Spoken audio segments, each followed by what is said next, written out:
It's gonna be a good one. It's gonna be a good one.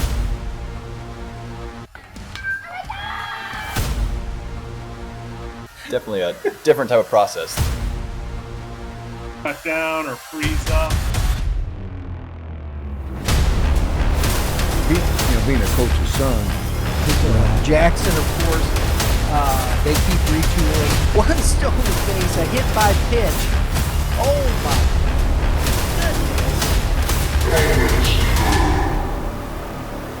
Hey, welcome back to Baseball 101. Today we have Kevin Moulder back with us from PBR to talk all things baseball, which is his job. So it's good that he's here. Today we're going a little different route.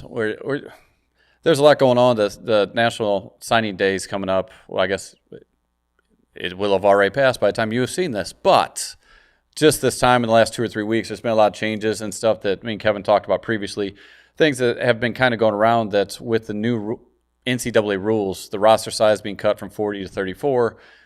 There's just too many kids that had already committed to these D1 programs that these D1 schools are going to have to reduce their commitments. And you've seen it if you've been following social media or you've been around it. I mean, I saw, here's 2 tweets, and I'm not from specific kids, but due to the NCAA's decision to cut the roster size, my recruitment is now reopened. Due to NCAA roster implications, blank can no longer honor my scholarship. Like, these are things I'm seeing pretty often, and honestly, it's just sad for this group because these are a lot of good kids. They're very talented kids, and they may end up back at a D1 program that they first commit to after they go somewhere else. I know a couple have already committed to a D2 school or looking at other options, but it's sad. I mean, my son just went through it. He committed to Mizzou his sophomore year, so he had 2 or 3 years that he had looked forward to going to Mizzou. We had Mizzou baseball stuff. Like, you're invested in that program, and for these kids, 2 weeks before, 3 weeks before they sign, for that to change, I mean, I feel bad for them, for the family, and I feel bad for the coaches because obviously they're limited. I know, Kevin, you were talking. I mean, it's just out of their hands. They have to get the numbers down, correct? Yeah, this is a no-win situation for any of them. The coaches are certainly not happy about this, but they're forced to play this hand that's been dealt to them. And I'd like to point out, yes, the roster limit was 40, but it was pretty standard for a larger Power 4 type program. A typical SEC roster in the fall is running 52, 53 kids or so on their team. So, and then it's almost like a built-in, hey, we know that 2 or 3 guys are going to get injured, et cetera, et cetera. So it's really more than just cutting down from 40 to 34. It's actually bigger than that. This is sending shockwaves through college baseball, high school baseball, and we're obviously watching all this unfold over the last couple months, and the tweets that you just read off. Unfortunately, I shouldn't laugh. That's all too common in the situation. It's not funny, but I just kind of chuckled just because I see him almost daily. Well, and we saw it coming, and unfortunately, the loyalty from the kids to the school has outweighed. It's not even the loyalty. I don't want to blame it on loyalty because these coaches do like these kids. They wish they had spots for them, but they're just. I mean, 2 or 3 weeks ago, I think Mizzou had 18 to 20 kids committed. Well, if you're only carrying 34, and if you can't carry extra in the fall, what do you think moving forward these D1 schools are going to be able to carry a freshman? That I'd like to point out too, when they committed these, like we'll take Titus for example. He commits his sophomore year to a SEC program. I'd say that's pretty standard for a SEC school. They're going to get an early commitment. So when they're committing these kids, these 2025s, this rule wasn't even a thought. So these coaches, are kind of blindsided themselves in this. So it's a tough situation. They're having to play bad guy for sure. But the players and the families need to understand this is not the end of their baseball career. Mm-hmm. I certainly feel for them because you get invested, especially when you're – and this is why I'm so happy they changed the recruiting rule I personally don't feel like freshmen and sophomores should be having to make their collegiate decision when Yeah, I they're agree. that age in high school. Now, I don't blame anyone that commits at that age. You get the, that's really cool and it's great, but I like them being able to focus on what they should be focused on at that age, which is development, getting better, academics. And then as we get towards the end of high school, that's when we can focus on what's the next step. And then it's also more of a sure thing for the college coaches. The coaches are thrilled about this too, because instead of an educated guess on a kid that's 14, 15 years old, you know a lot more about a kid when he's 16, 17 years old, physically, skill wise, work ethic. And not only that, just like they're starting to grow a little bit personally and accountability Hmm. and interaction with adults, et cetera. It's a completely different kid that you're dealing with towards the end of their high school career. So I think that's the best thing that's happened to college baseball and high school baseball over this whole thing, in my opinion. Yeah, and I think that's a big piece, and I'm curious what clubs are going to do. And I've talked to some of the clubs recently because really, 16U, you're going to go out and play your summer. At the end of 16U, going into your junior fall, you can start to get contact. So 16U becomes a very important level, but that means 14U and 15U can be spent much more on the development. You don't have to worry about traveling and being seen because there's no one watching. So you can schedule differently. You can work. To me, strength training is a big part of this that I think gets overlooked because that difference, and we talk about it often, is strength is the separator. There's a lot of people with baseball skill, but to me, the weight room separates strength-wise, but also to me, it shows commitment and discipline because, again, they're consistently shows that you're willing to do it when someone else isn't. But for college coaches, they no longer have to watch 14, 15-year-old games. They can focus on 16 because their time is going to be limited because they got to retain their team. They got to go out to the transfer portal, see college kids before they even go to high school. So they don't have unlimited time to do this. But going back, and I asked you earlier in the midst of asking for other things, so I'll try to go with one. But obviously, some of these recruiting classes from Tennessee, Mizzou, whatever, 20 to 25 has been typical. What's in 2 years, what do you see as a typical recruiting class, incoming class of freshmen looking like? Wow. So this has been ever since COVID, I would say, everything has been rapidly changing. Like a year, 2 years max, and things are shifting very quickly. So it's hard to predict.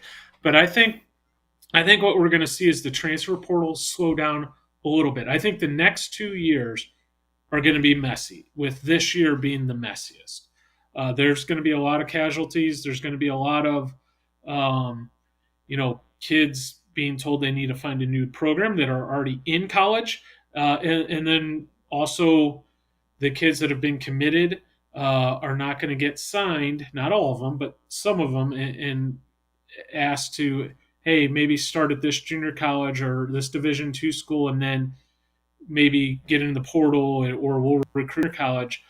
But beyond that, once we get past these next 2 years where we get everything sorted out, I think we're going to be in a really good space. And I think once we get to that point, and it's going to be very painful and messy to get to that point, but in Yeah. 2 years, roughly, I think we're going to be in a really good spot.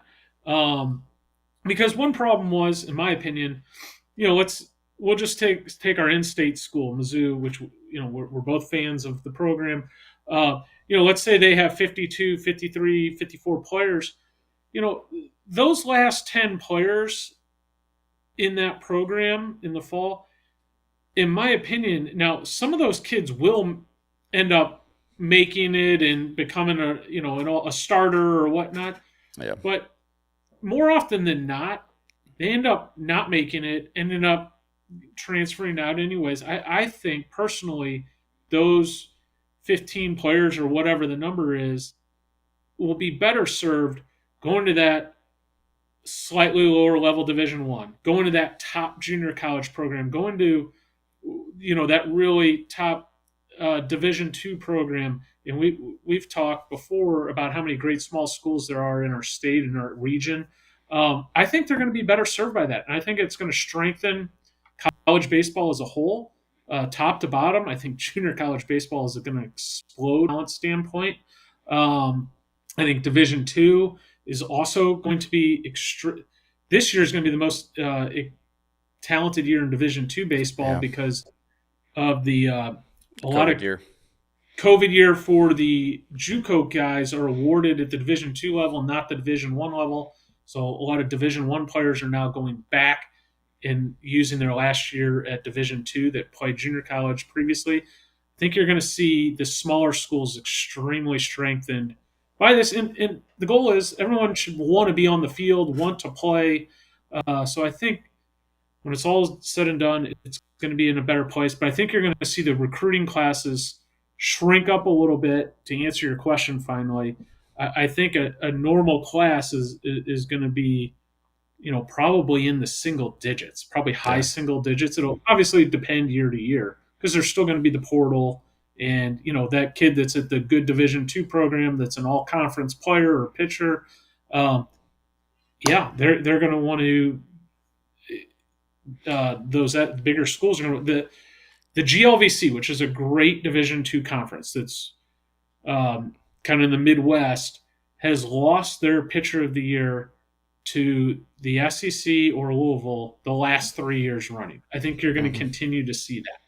Yeah, and I think that's the part that is needed to be heard is, look, just because you go to a JUCO, you go play Maryville, whatever, it doesn't mean your hopes of playing D1's over. Like, with the way the system's set up now, if you go produce, you can move on if you choose to do that. I think, it's going to make it really difficult on college coaches to build a program when there's a revolving door of your best players are leaving, but no system's perfect. But I agree, in 2 years, I love the fact that you have to wait until your junior year. NIL, I love aspects of that where you can be compensated. And the scholarships, for those that can get the scholarships, is really, like, the idea behind a lot of these are good, but you're right, for the next year or two, it's going to be tough on not just the players, but the coaches, the families. Like, it's going to affect a lot of people. Yeah. But it's honestly sad to see, and you're up close to it. I have an unusual seat because I see it from all the angles, and I'm obviously front and center on all this. It's honestly sad. It's upsetting. I hate it for the families and the players specifically. I hate it for the coaches because I've been on those phone calls. I know what that's like to have to do that. That's not something they're looking forward to. But no. I just would like to remind everyone that it's not a career-ending deal, and you can use it as motivation. It can be used as a good thing. It can just be tough to see it in the moment. And then looking back 3-4 years later, you'll realize, hopefully, that this is what strengthened you and got you to where you are, by the time you're a junior or senior. And that, in my mind, if I had a son that was going through this, or if you had a son that was going, that's how I would spin it to them, personally. Yeah, and the path that has become normal the last 5 to 10 years is not the same path that I went through when I was going through it. It was, most people went JUCO, at least from this area, because it wasn't a highly recruited area. So your path had to go through a JUCO to get to a D1, and there's paths for everyone. And today we're going to get into some of those things. They're not going to look the way they did the last 5 to 10 years, but that doesn't mean they're worse, just different. Yes. I will say this. I think Missouri high school baseball as a whole is playing at an extremely high level, and it's being recognized by major college baseball, the power conferences. It's being recognized by professional baseball. We are on an incredible run of players getting 7-figure signing bonus over the past couple of years. We have a good list of players that are getting not only 7-figure, but $500,000 plus, et cetera. They are getting heavily scouted, and you can go back and look at how many Power 4, SEC, ACC, Big 12, et cetera, kids are coming out of here, and not only them, not to mention, programs like Missouri State, they're getting recruited heavily, probably more so than they ever have. Part of that's times have changed. There are no secrets. That's kind of part of what I do. I would say it's kind of your But job to yeah, let the it secrets is. out. But it is a little. I kind of missed some of what how when we played. Just go back. It was kind of nice to see a kid either go to a junior college, then go to a school, or sign with a 4-year school, and you pretty much knew that's where Yeah. you're going to sign up. You're going to go to that school for 4 years. You're going to end up with a degree, or if you're fortunate, maybe get drafted after your junior year. But that's where you were going to go and finish your playing out. I'm curious. So at some point, I think we mentioned, I read it somewhere, but I am curious if like professional baseball is going to take that draft from after your junior year and change that at some point, because that would kind of ease the backlog of players on the upper end. Those sophomores and juniors, if they got drafted and could sign, they would open up slots for other D1 players, because right now you can't get drafted till after your junior year unless you go to a JUCO. If that changed, it would definitely open slots. I'm curious if that's one aspect that's the only other rule I can even think of that may address some of it. That'll be interesting. There's a couple different models. Hockey has an interesting model where you can actually be drafted. Like take Titus, for example. They could have drafted him. Arizona could have drafted him and then sent him to Mizzou for 2 years. Yeah, and develop there. And then come in. I do think if I'm, looking at it from the major league organizations, there is some value in waiting until they're 21. Just it's more sure bet. But nothing really would surprise me. I could definitely see being drafted after your sophomore year as a thing, or even possibly just after your freshman year. It will be interesting to see. I've heard those rumblings as well. I have no good intel on which way that will break, though. It's an interesting, like JUCO. That's one of the advantages. That's one of the reasons that we used to go to JUCO, was because you can get drafted after your freshman or sophomore year. You just couldn't go to a 4-year university and do that. Yes, and I think when I said junior college baseball is going to explode, I think it's a little different than like growing up when we were playing. I think the floor is going to rise, not necessarily the high end, because when we were playing, you'd have the draft and follow. So now that 12th rounder that would get drafted would often go to a power junior college, and then a year later get a 7-figure deal or whatever. The draft and follows. Now I think the floor is going to rise because Mizzou's not offering that kid, Missouri State's not offering that kid, SLU or SEMO, whoever, and now they're going to say, okay, I'm going to go to Missouri Junior College X, and there's going to be more quality players. I don't know about the high end guys like back in the day with the draft and follow and play. I don't know if that will happen as much. But, we'll see. That's another thing that they limit the draft to 20 now. They could have 5 rounds of draft and follow. I mean, there's options, but the routes, if you're going into high school, you're just starting this recruiting thing. I think right now the best thing you can do, because I do think that the recruiting class the next 2, 3, 4, however many years is going to be single digit for these power conferences. They're not able to carry 12, 14 freshmen of 34 and be successful.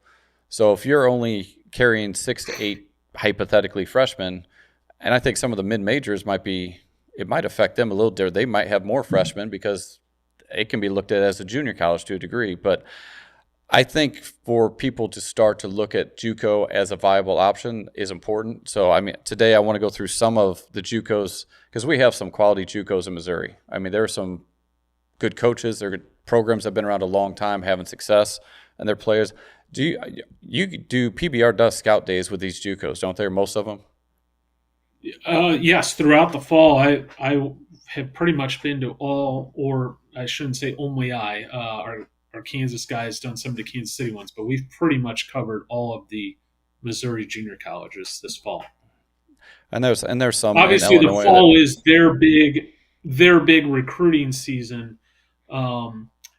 What's different about junior college comparatively to the 4-year side is they play a fall season or a fall schedule. It's not necessarily for standings or competition reasons. It's for evaluating and recruiting purposes. So they'll play these weekend jamborees or events where we host one over at in Kansas City at our one of our home field complex. Mm-hmm. You know, there'll be 25 junior colleges there, and I think there was 150 150 college coaches there. So they'll play in events like that and basically showcase themselves. Whereas at the 4-year level, they're more inter squatting and they are allowed a couple outs dates, but it's not quite the same as junior college, as you know. That's it. Junior college is from a developmental standpoint, it's your best chance to play, to get at bats, to get pitching, because it's only your class and a class above. It's only 2 classes for the most part. Occasionally you'll get a red shirt here and there on an injury, but you're only competing with someone ahead of you, so your playing time should go up. And the fall season, you're playing a whole nother season that you don't get if you're at D1, D2 level. So those benefits alone, like if you're an undersized guy that needs strength, or you haven't gotten a lot of ABs for an injury or whatever, JUCO is a great route because you're getting more reps than you would at other schools, game reps. I mean, inter squad's one thing, but that's the difference. I know when I was at Merrimack, we used to go play Wash U, and we'd play the area like whoever all fall, and it was really beneficial. And like you were talking about with recruiting, you're seen because they're not out recruiting the other D1, D2 schools. 100%. It's a great spot to go if you're a little underdeveloped physically, or maybe you're that tall, skinny pitcher that hadn't filled out yet, that might be hanging out in the mid 80s right now, but one of these coaches is going to want to get their hands on you and realize pretty quick when you get 15, 20 pounds more of mass on you, that 84, 86 is all of a sudden 88, 91 or 90, 93. You're a different guy 2 years later. So junior college can be a great option in that regard. And I tell this to as many people as possible. If you're in Missouri and you're listening to this, either if you're the player or if you're the parents, have your son sign up for the Missouri A+ program. Every Missouri high school student can go to a Missouri junior college free, tuition free, through the Missouri A+ program. And I recommend this no matter if your son is signed at the biggest 4-year school in the country or is already going to a junior college. You never know what's going to happen. I've seen guys, committed to the big school, get decommitted, or maybe they come back after 1 year. It's better just to have it. It's minimal effort. Go see your high school counselor, and they will be able to take care of it from there. Yeah, the A+ program's tremendous opportunity. And if you can play a little bit, you have an A+ program. The junior college coaches love you because it's not taking their athletic money away. I mean, so the schools in Missouri, which probably I was just looking at how many different schools there are per division. JUCO has there's over 500 teams in the U.S. that are JUCO. That's not even counting California that has its own. So there's a lot of opportunities, whether it's in Missouri or outside Missouri, but we're just going to focus on in Missouri because those are the ones we know. And I think there's plenty of opportunities. I mean, if you're starting at the top as far as lately, the best JUCO in the state, the last probably going back to when you were at Jeffco, right? Jeffco was kind of the leader for a long time. Now Crowder's kind of taken over that throne, and they're putting out – I looked the last 3 years, they're averaging 20-plus players each season moving on to the next level. They're doing things well right now. I haven't seen JUCO in a couple years, but who's the coach down at Crowder now? I don't even know. Travis Lallman, and he does a great job. They've been to the World Series, I believe, like 4 of the last 5 years. They had a kid signed for over $1 million a couple years ago, Jacob Mizorowski, who is knocking on the door in the Brewers organization of making the call to the big leagues. He's in their top 5 prospects overall. So they're getting kids drafted. They're getting tons of exposure. They're moving guys on to power baseball. Division I programs, Division II programs, etc. Facilities are phenomenal, and just to put things in perspective, I say this to also as many people as possible. Get out and go watch a junior college baseball game, because some people put their nose, stick their nose up. Oh, I'm not going to junior college, and as a person who holds a degree from a junior college, there is no asterisk on my 4-year degree or my master's degree anywhere that says that I went to a junior college.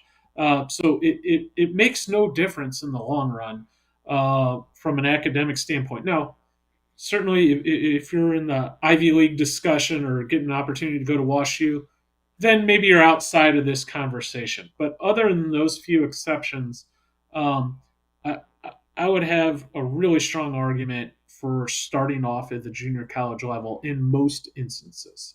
Absolutely. And if you're a highly academic kid, D3 is the place where you can play. And there's Webster and Washington. I mean, there's some good programs right here to do that. And that's why I think the more people are educated about where they fit within the system, the better off they're going to be, the less stress it's going to be. Because if you're a highly academic kid, D3 baseball is good baseball. But 100%. Webster routinely goes to the D3 World Series. They had a guy in the big leagues, still in the big leagues, with the Rays, left-handed pitcher. His name is escaping me, which is You're correct. Bad. Josh Fleming. There are avenues, and that's the great thing about baseball.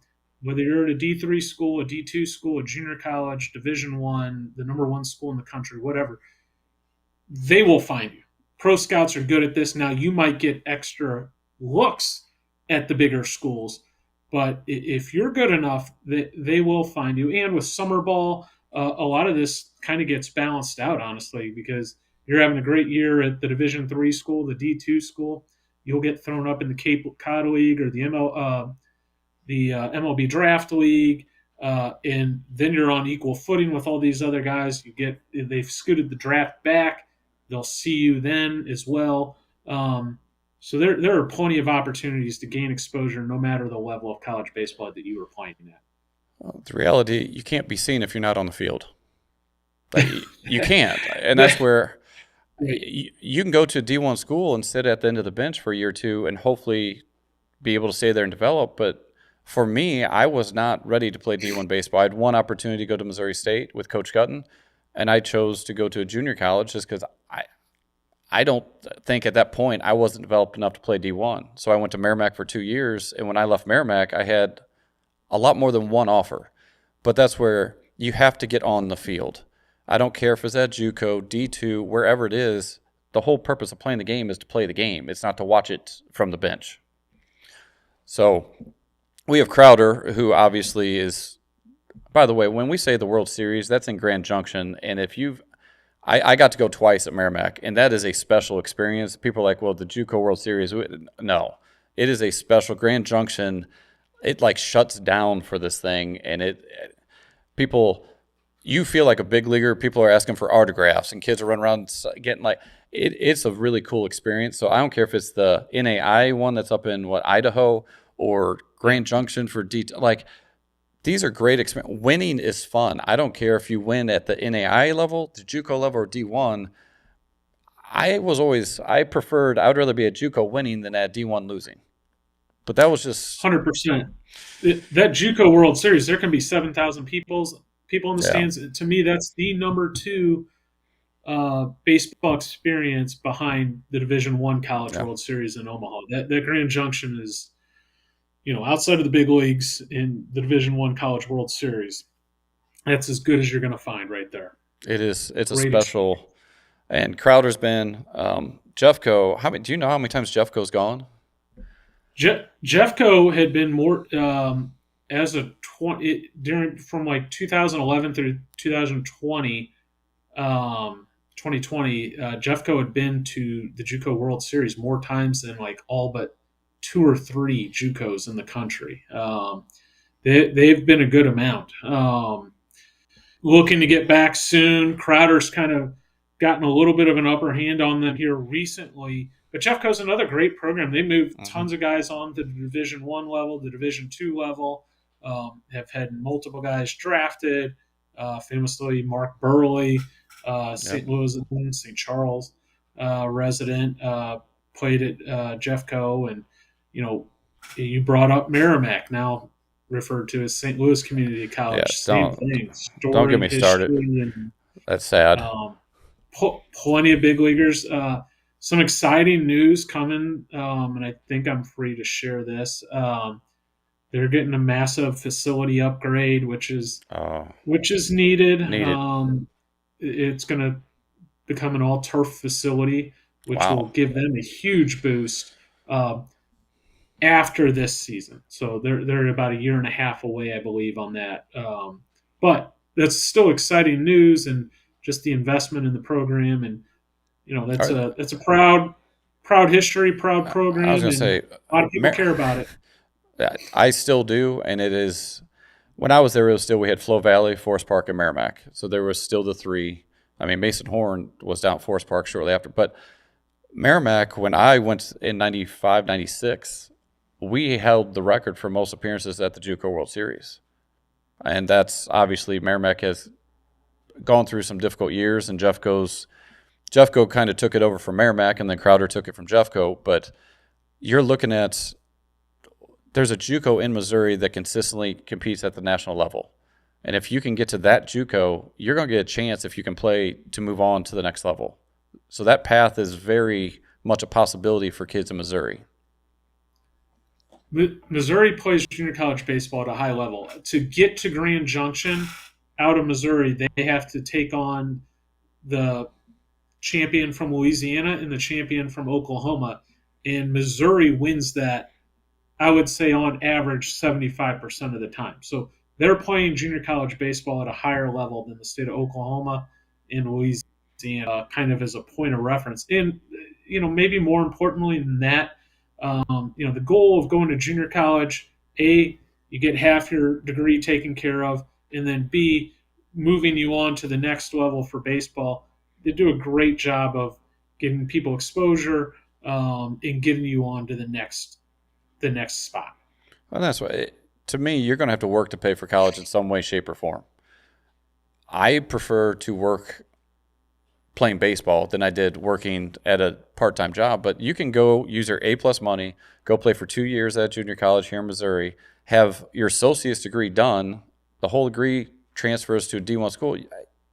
Just financially, it makes so much sense to go that route. And developmentally, you play twice as many games because you have the fall league and the summer or the spring. There's a lot of pluses that I don't think people really, that maybe that's why we're talking about it today. So you will know. The only recommendation I would have, the biggest thing about going junior college, I think it's a great route. Did it myself. I coached or played at basically every level of collegiate baseball. It's arguably my favorite level. The only thing you really need if you're going to play junior college baseball is a strong work ethic and desire to get. If you're willing to be a self-motivated guy, work hard, and get after it, it's going to work out just fine. If you need someone watching over you, holding your hand the whole way, sometimes those guys fall through the wayside. But I would also say that you'd probably fall through the wayside if you ended up at the four-year school as well. Yeah, if you don't have the work ethic, it's going to catch up to you at some point. And JUCO, you don't have a lot of the resources. You don't have 18 coaches, so it is more on you to get it done. But a lot of the guys I played with had such a chip on their shoulder about, like, I should be at a D1 school, that it was personal. And a lot of the players played really hard to prove they deserved it, which was, I love that style of baseball. It was hard-nosed, and I enjoyed it. So there's a lot of great people that have gone JUCO route, and there's some of these, by the way, going back, is Merrimack will they be the only turf JUCO in Missouri? I don't know if anyone else has it. East Central has turf. They do? Yes, a turf infield. Yes, as of this moment, that's correct. Huh. Maple Woods has played at our facility in Kansas City as their home field, but that's not an on-campus site. Maplewood's the home of Albert Pujols, That's correct. a Yes. decent JUCO player. So we have other mineral areas had some players the last couple of years that have also done really well. I think a guy I played with is now the AD down there, but mineral area was Oswald. He was down there a couple Gavin years Oswald. ago. Yeah. Yes. They've got a strong team this year. Super talented. They'll have another. They already have a couple Division I signees. Mineral area has done a really nice job. Great facilities. That's about an hour, give or take, depending on where you live in St. Louis, kind of south of St. Louis, Farmington area. But yeah, that's another great option if you're wanting to get a little bit away. But they play at a fairly high level. Yeah, it's definitely a little bit away. It's in the middle of not a lot, but if you are, and I'm sure they're recruiting a lot of kids from down there, and that's where if you're willing to sacrifice to keep playing baseball a little bit, some of these schools, I originally signed at Three Rivers down in Poplar Bluff with Coach Jarvis long ago before he went to Belmont. Yeah. That's been a while. So we have St. Charles is the other one. As far as the field at St. Charles is one of the nicer fields and places. They have a new coach this year. Yes, Have you met him yet? and they've been on the rise Yes. because St. Charles was head-scratchingly, arguably the worst program in the state probably 5 years ago. And I don't mean that in a negative way. I'm just stating a fact. They would finish at the bottom of the conference pretty much every year.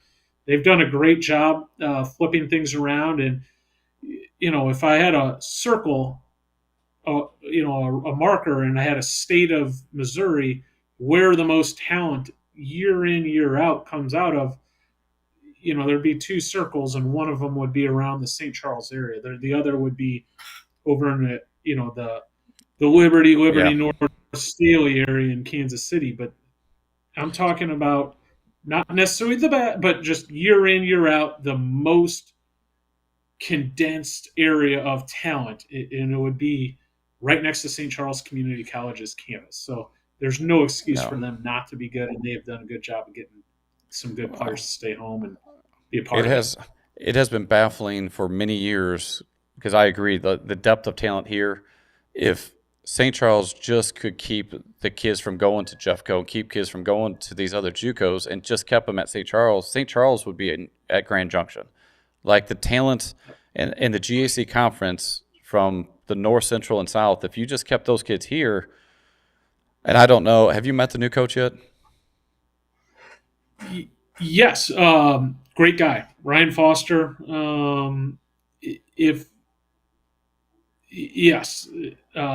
They had Jeff Bolin left to go to Iowa Western. Ryan Foster was named the interim head coach. I don't have a new update on where that stands, but Ryan Foster, who had been the assistant, great guy, good baseball guy. And I saw St. Charles and worked them out this fall, and there's a ton of talent on that team this fall, and I would expect they'll be one of the top teams in the state again this coming spring. Yeah, and that's just because Crowder's gone to the World Series. That's not to discount. Some of these teams right behind them all have some talent. Like, these are awesome. The one that I don't know much about, and we have a ton of players that have gone up there recently, is Moberly. Is this their first or second year? So some exciting news for junior college baseball in the state and just high school players in general. We have three relatively new junior college options. One would be Moberly, one which is about 20 minutes north of Columbia, Missouri, in the middle of the state. The other would be East Central, which is actually not a new junior college. They actually resurrected their program, but they're playing at the Division II level. And then Missouri State, West Plains Community College is brand new, and they're starting this season. So there's just three more options, which I think is great. Gives more of our guys a landing spot, and they're just new enough now where they're just starting to get some guys and move them on. And so I think it's wonderful that we got another 3 options in our state. So do you see, and I think LSU used to do this, almost partner with some of these JUCOs, like, and I'm not saying they are, but like Moberly's 20 minutes from Columbia, Mizzou. Yep. Some of these kids that maybe Mizzou still wants, but they need a little more development, and they don't have a roster spot for them. Do you see some of those partnerships of like, hey, we'll partner with Moberly or fill in the blank, go there for a year or two, and then come back? You used to see that a little bit more. I feel like Crowder has a pretty good alliance with Arkansas, for example, but also with Mizzou. Jeffco's had a good run of Mizzou players as well. St. Charles has had, so it makes a lot of sense. And I think kind of going back to tie in when we were talking about the new rules, if you look at it, now you have to go to a 34-man roster most likely next year instead of a 53 or so guy roster at a Mizzou or a big school. I think you're going to see that come back into vogue a little bit, where you start seeing some pretty strong connections between some JUCOs and 4-year schools. Which it makes sense. It's good for the kid. It's good for the program. Like, I don't, Springfield, Missouri State, West Plains, I'm assuming that's down by Missouri State. Yeah, West Plains is a smaller town. That's probably about an hour from Springfield, I would say. But you get those sort of partnerships, and they don't have to be geographically close, but it's nice knowing, hey, my goal is to go to Mizzou. Well, Mizzou has a good relationship with Jeffco. That could be my route. Like, and I think that's something that I can see coming back, just because developmentally the kids getting to play, there's still that partnership that's, you can make it to the school you want to play at, but you're getting there as a junior ready to play and not as a freshman needing to develop. So I think on many levels that's going to make sense. I'm curious what that's going to look like. But we also have State Fair on the other side of the state. Where do most of the Kansas City, do they typically, the Liberty North, if they go to, I know some of them went to, Johnson County in Kansas City is a little bit more of a free agent area for the junior colleges because the state of Kansas has 20 junior colleges and not a big population.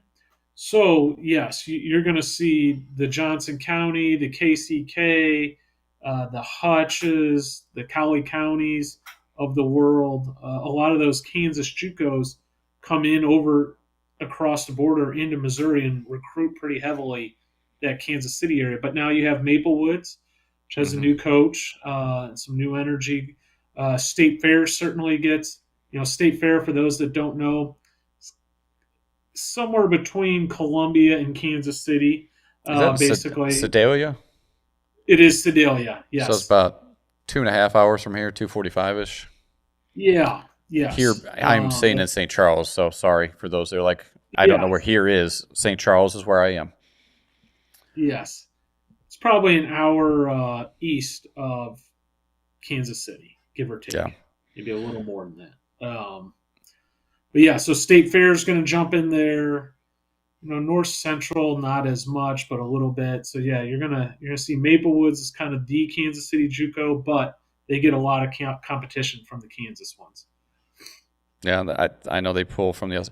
You mentioned you were talking about East Central being D2.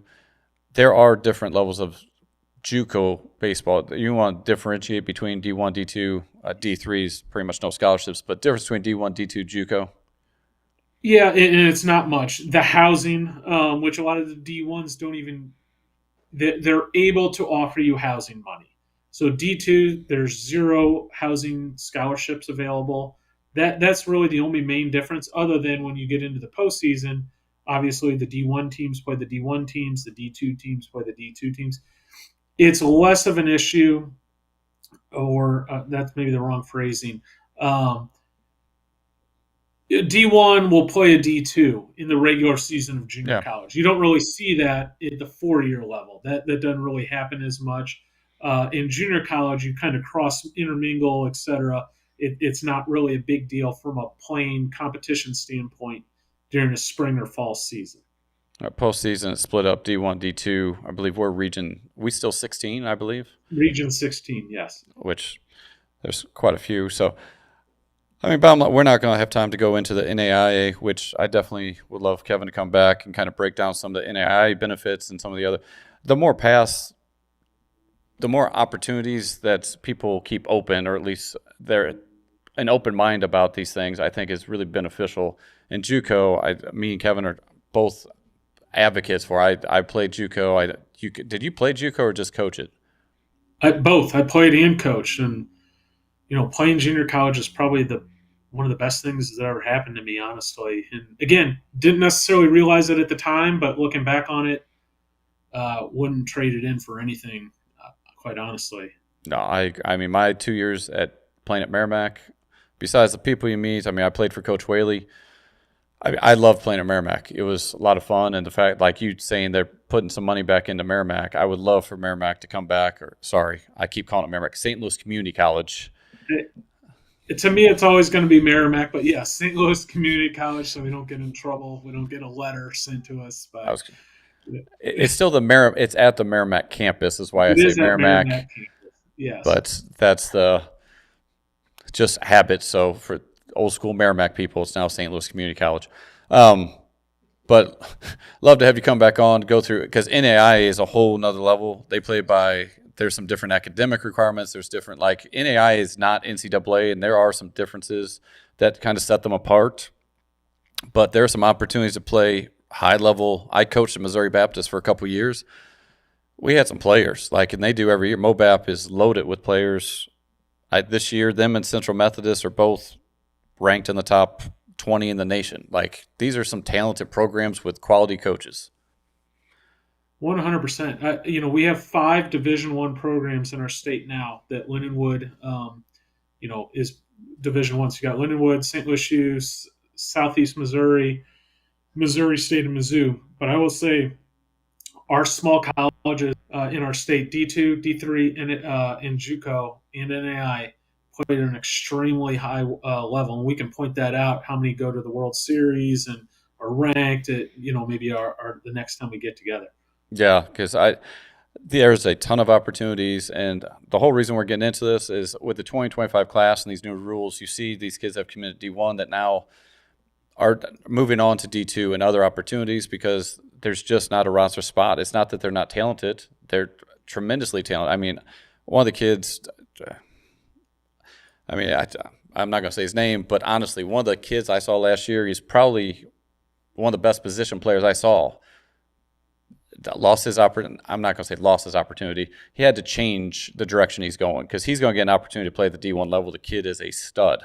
But there's just a numbers game that's going on that, unfortunately, he got lost in that shuffle. And any of those kids have gone through it. I feel bad for you. And if you love to play, look for opportunity, whether it's at JUCO, whether it's at D2, keep trying to play because if you're good enough, you're going to get the opportunity you deserve, regardless of where 100%. You start. So much of it is out of their control. A lot of it just comes down to, what position you are. Obviously, usually pitchers are going to get the benefit of the doubt. And, if you're a corner guy, sometimes you get squeezed out. It's a tough situation. It's an unfortunate deal. Yes. So the whole reason we're going through this is if you're just starting high school, this is the time to start looking at other options. Obviously, set your goals high and shoot for D1, but hopefully between going to PBR and getting honest metrics and being able to compare it to other people, talking to your club coaches, high school coaches, they're able to put you on a path of, hey, D1 with these metrics or where you are, maybe you're better suited to JUCO team and develop for a couple of years and see where you're at. And the nice part about JUCO, you go there for a year, develop, you can move on. This isn't you don't have to be there 2 years. That was my number one recruiting pitch at Jeffco.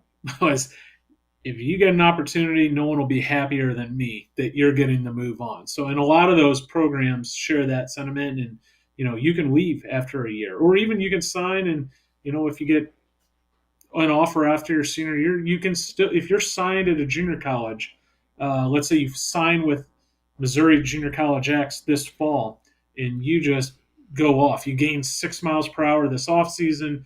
You grew 2 inches and put on 15 pounds. Mizzou could still come sign you in the spring. There's nothing that stops a 4-year school from being able to sign a junior college player. So those of you sitting on a junior college offer right now, my advice would be take it, because there's literally a couple thousand players looking for homes between guys getting bounced out of their current 4-year or decommitted or unable to follow through with their scholarship opportunities due to the new rules. Those junior college coaches those spots are going to dry up as well. So if you're sitting on an offer, I would probably take it and realize that, if you have that big offseason and take that big gain, you can still sign at a 4-year school. Yeah, we had that situation. Case Munson had signed at Jeffco. Yeah. Had an unbelievable senior year, one of the best years we've had at Howell, and ended up going to Mizzou. And actually, Brett Peel, I believe, ended up taking his scholarship to Jeffco, and then he ended up at Mizzou.